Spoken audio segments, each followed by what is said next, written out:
I believe that CodePen is very valuable as a platform and is very beneficial to programmers of various skill levels. This is especially true for beginners.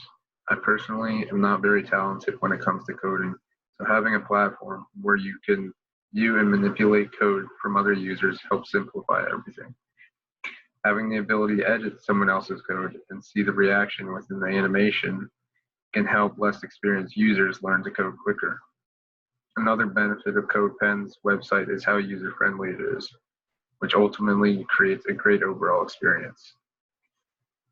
While browsing the homepage of CodePen, I found this pen of a simple ping pong animation and decided to fork it and then also showcase how easy it is to mess around with CodePen and essentially like teach yourself while editing the code.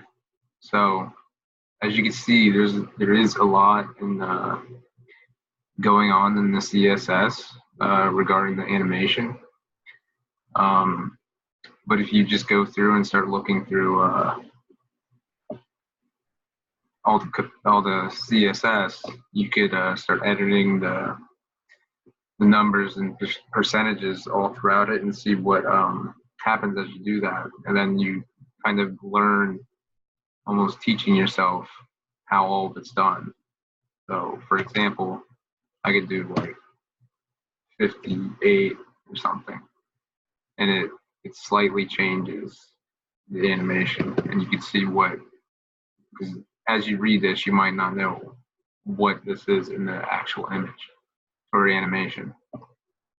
And then also right here, we have this animation going on within the image, and it looks like it's dealing with some sort of rotation in the animation, maybe the paddle or the ping pong ball. And this is the time. So say we take out a 0 out of 3,500, make it 350.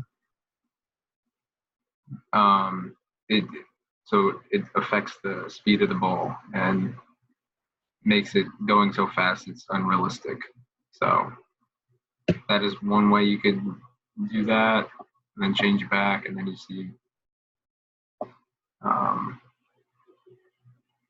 So obviously there's a lot of lines that you go through and edit around and see what does what, and then essentially learn what the original author of this pen was doing when he created this simple animation.